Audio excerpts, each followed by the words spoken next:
Hey, everybody, and welcome to Rogersville Faith Assembly podcast.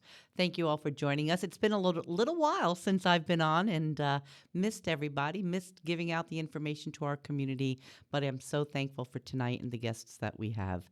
Now, if this is your first time here, just know that you are welcomed, and we are thankful you're here. Don't forget to like, subscribe, and share.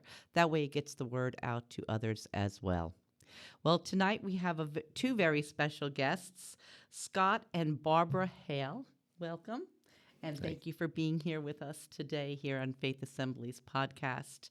They are with an organization or ministry. Is that the right way of saying it? Okay. Kairos Prison Ministry International. Barbara, did I get that right? Yes. Okay, great. And this is awesome because I've not been real familiar with this ministry. So I'm eager to learn as we talk to the viewers, but to also learn a little bit about it. How about we start out with, what are your positions with Kairos? Well, I volunteer with Kairos Outside. Okay. And Kairos Outside ministers to ladies who have someone on the inside. And we just provide opportunities, particularly 2 weekends every year, where they come and they hear talks and sing and get loved on. And we basically just try to be the hands and feet of Jesus and show them the love and support and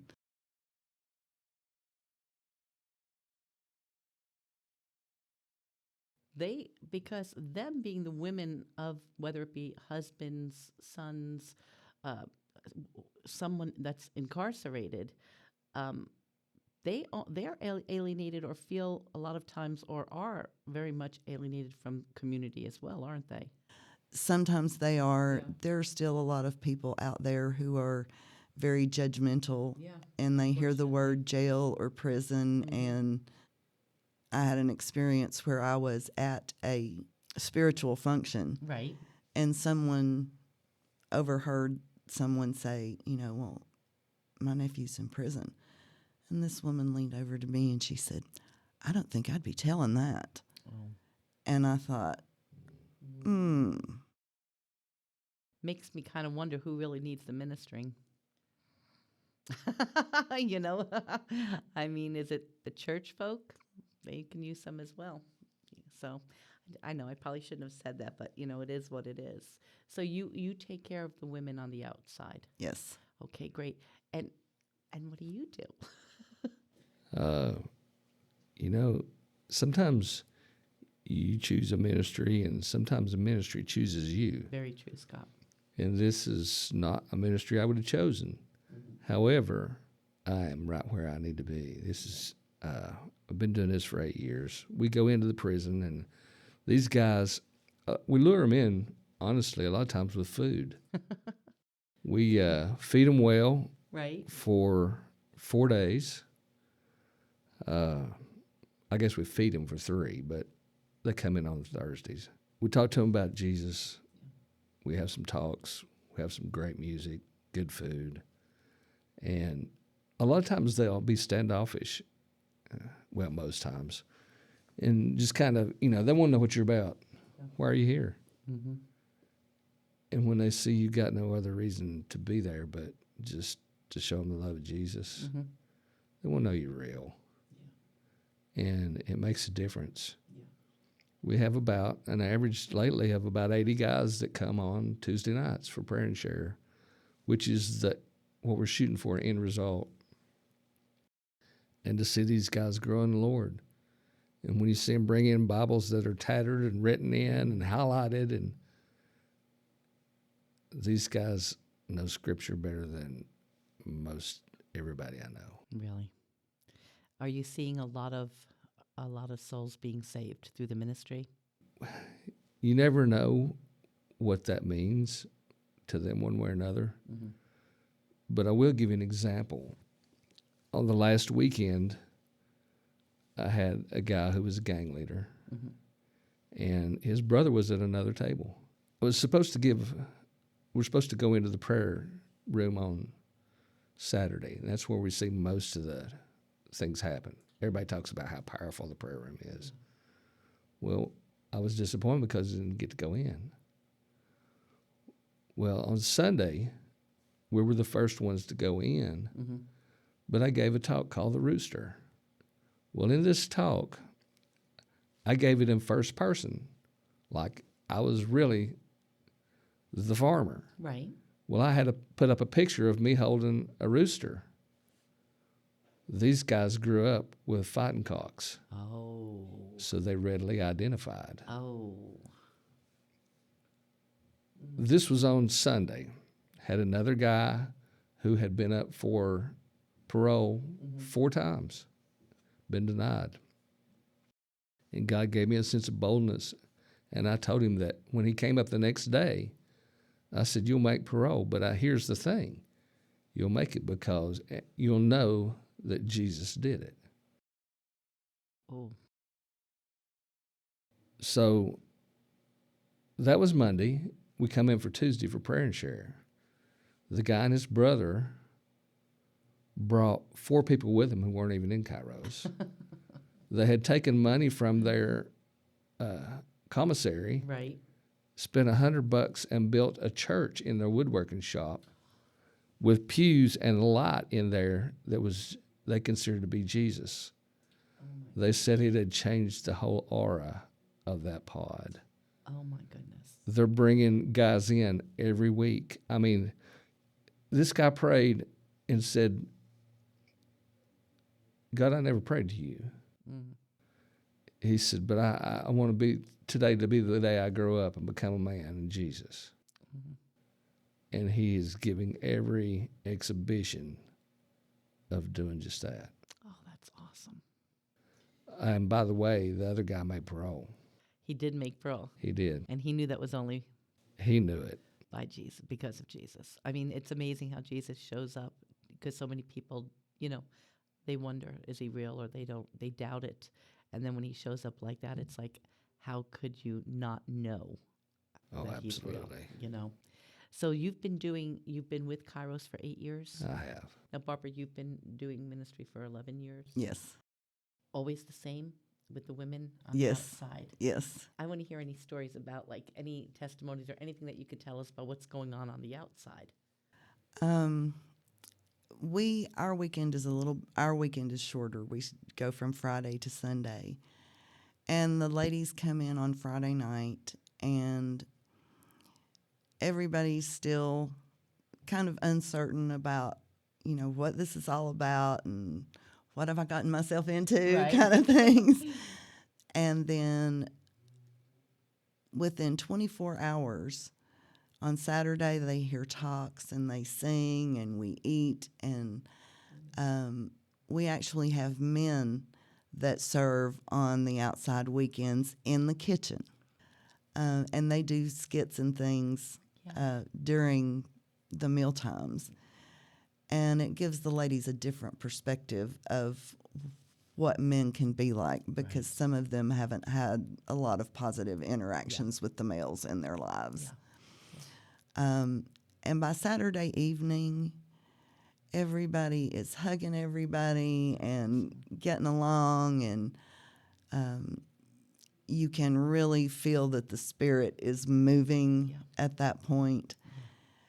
And there are things that happen on a weekend that, unfortunately, I'm a little bit hesitant to share because they are surprises for the ladies. Okay. So I wouldn't want to Ruin that. put those out there. No. But there are some very powerful times and some things that the ladies don't expect. Right. And it's beautiful to see how they're impacted by those things. And the ladies have an opportunity at the end of the weekend to share a testimony if they would like.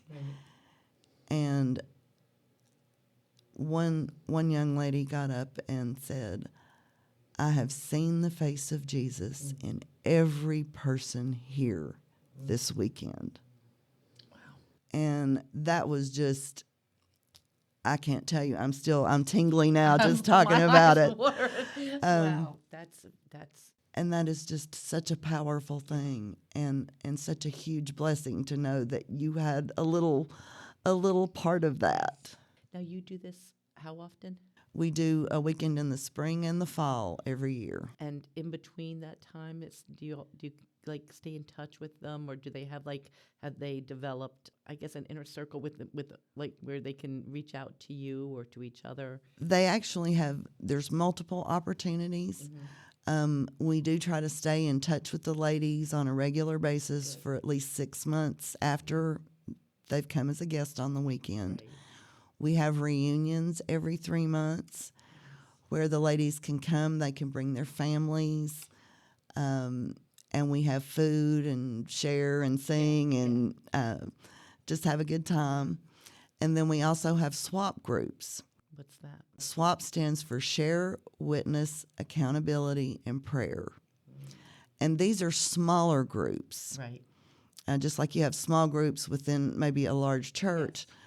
Well, in a large community, you have smaller groups and people that get together. Sometimes it's weekly, sometimes it's they can weekly, sometimes they do it monthly or every other week.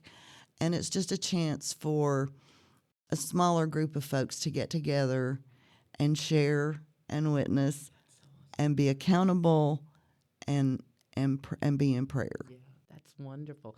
Now, the question is, okay, so you've been doing this 11 years, And I've been 8 doing it years, today, or yeah. how did it start? Like where? That's the question. How did you start with them? For me, we had a pastor at our church who brought some folks in to talk about the Kairos ministry. And this lady got up to talk about Kairos outside. And before she had even finished fully explaining the ministry, I had a pen and a piece of paper out, writing my name and my phone number down because I knew that was God sparked a passion for this ministry in my heart at that point in time. Wow. And so that was how I gave her my name and number, and wasn't too long after that I got a phone call. Hey, would you be interested in volunteering? And Now, you are located, because Kairos is international. yes, Where are you all located? Is it in the Tri-City area? we are Kairos outside of Northeast Tennessee, Okay. and we are from everywhere in the Tri-Cities: Kingsport, Bristol, Jonesboro, Gray, Johnson City, Elizabethton. Wow, okay. So we have ladies that come from all different directions. Okay. Oh, that's awesome. That's awesome. And so did you start the same way getting involved, or how was it for you? No. I want to know how. He's like, no. I was actually on a cook team for an outside weekend and met others who served on Kairos. No, I guess that's not true. I gave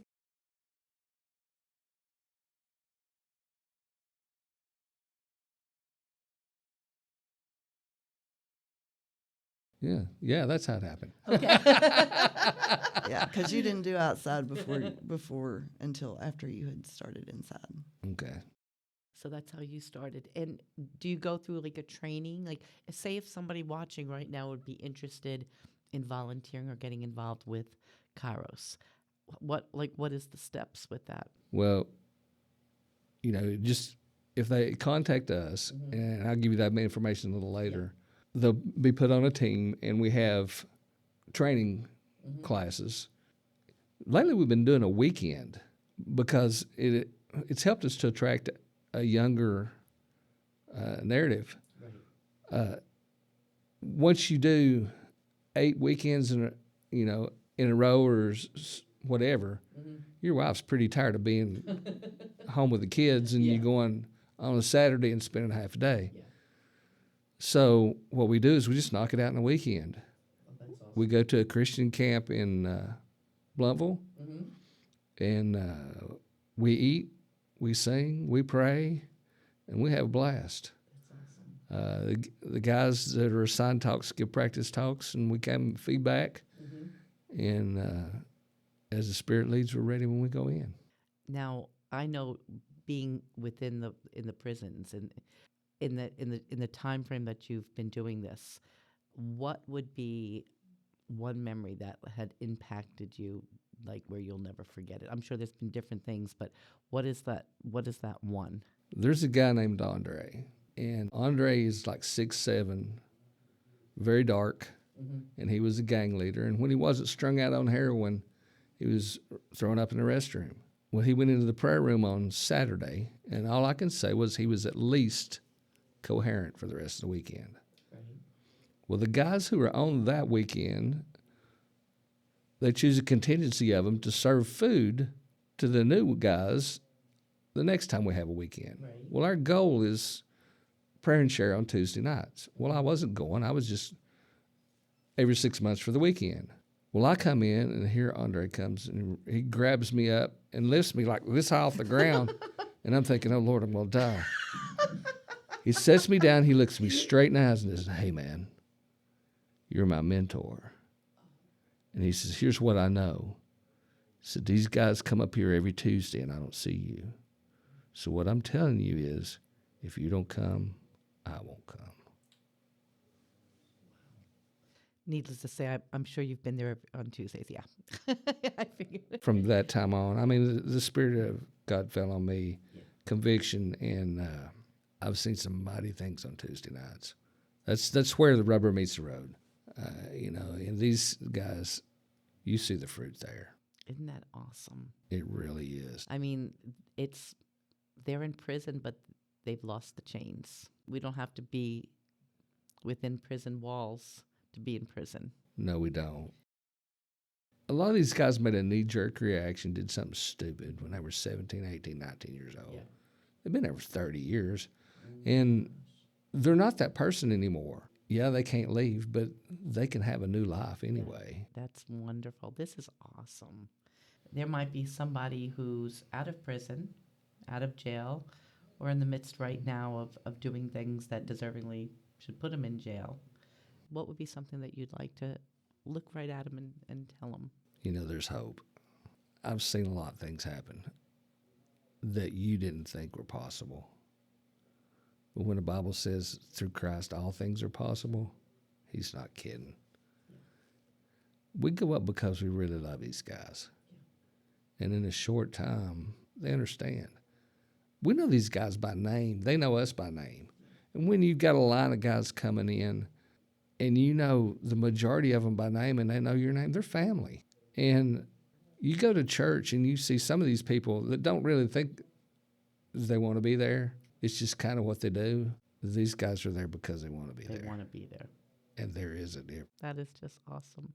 And Barbara, how about you? How about for the women maybe that have husbands or dads or brothers or sons that are incarcerated right now? What would you like to tell them? If you're out there and you feel isolated, you feel like nobody really understands what you're dealing with, a lot of times people don't realize that people on the outside, that we're doing time just like the people on the inside. Mm-hmm. There are things we're trying to keep up with phone calls and visits and money for things that they need, and it can get overwhelming sometimes. But if you feel like there's nobody that really understands, please get connected with a Kairos community. We would love to have you as a guest on a weekend, and we would love to give you the opportunity to become a part of a community that is loving and accepting. We have a family member that's in federal prison right now. Right. And I had already been involved with Kairos for several years before that happened. And I don't know where I would have been without my Kairos family. You know firsthand.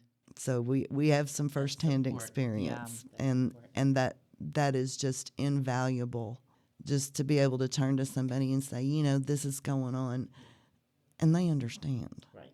Because they've been there. That's right. Someone who hasn't been there can't even begin to give any type of advice or anything because they don't know. No. They don't know. It's one of those things you have to experience to understand. Yeah. Which actually is a great thing for you as well, dealing with these women, right? And you yourself going through the experience. You can look at them and say, I get it. I know what you're going through. And that, I think, is so important. It's so important. Absolutely, that helps to establish that connection, and then you can lead to that spiritual connection, and just being able to listen and to love on them, Yeah, and just let them know that they're not alone. that's right. That's right. That's awesome. Gosh, that's awesome. Well, um, volunteers. Scott, you said that you were going to let people know how to contact you or who they would need to contact regarding Kairos, whether they're the women on the outside or people that would like to volunteer and help with the ministry. What would they need to do? And if you'd like to financially contribute to our ministry, feel free to drop us a check at Kairos, that's Kairos, P.O. Box 5206, Johnson City, Tennessee, 37662. Our training weekend is March 28th through the 30th. Our weekend inside the prison starts on Thursday, the 24th of April, and runs through the 27th. If you have that free, we'd love to have you. Even if you can just come up and transport food back and forth, maybe for a couple hours or whatever. God needs us all. That's right. That's right. Now, while you were saying that, do they have Kairos for women that are incarcerated? Yes, There is. there is Kairos inside that. We have several in Tennessee that go inside the women's prisons. Okay. And how would who do they need to contact for the Kairos outside? For Kairos outside, you could just send your contact information with a note that you're interested in volunteering or that you are interested in attending a weekend. The only criteria is that you have to have someone who is or has been incarcerated, and you have to be over the age of 21. Okay. And that would go to Kairos Outside, Northeast Tennessee. It's Post Office Box 294, Mountain Home, Tennessee, 37684. And that will get you in touch. We monitor that post office box on a regular basis. Okay, good. That would be the best way to get in touch. I have to tell you, this has been wonderful. I thank you guys for driving, especially from Johnson City No, We're- King's to Kingsport still. I appreciate you coming to Rogersville and sitting here and talking with me and giving the viewers a great understanding of Kairos and everything that you do. And we just pray that the Lord just continues to use both of you and everyone that comes in contact in a way that's always to glorify Him. But what a ministry for you all to be a part of. And if you're out there and if you're feeling that little nudge on your heart that, you've been looking for something to do for the Lord, for His glory, a ministry, but had no idea, maybe you are watching this for that reason in itself. So you know how to contact them. And again, thank you guys so much. Is there anything you'd like to add? If you want to be in a place where God's going to show up, this is the ministry for you. Yeah. Over the course of a short weekend, you can see a lot happen. And it's one of those things where you know for sure God's going to show up, Yeah. and you're just waiting to see how He's going to show out. I love that. What a great way to end that. I love that, Barbara. Thank you so much. And He does show out, don't He? Absolutely. It's just amazing when you actually get to see Him working like that. I mean, it's amazing. It is. It's just amazing, and it just He shows Himself to us over and over again. But when He shows out, that's when it's like, whoa. Well, thank you again so much for being here with me this evening, guys. Thank you all for joining us here on Rogersville Faith Assembly podcast. I'm Monica. It has been a blessing to be here with you all, and especially a blessing to be with these two amazing people. I thank them again, Scott and Barbara Hale, for being with us this evening. Don't forget to like, subscribe, and share. God bless you all, and don't forget, be a blessing to someone tonight. Bye-bye.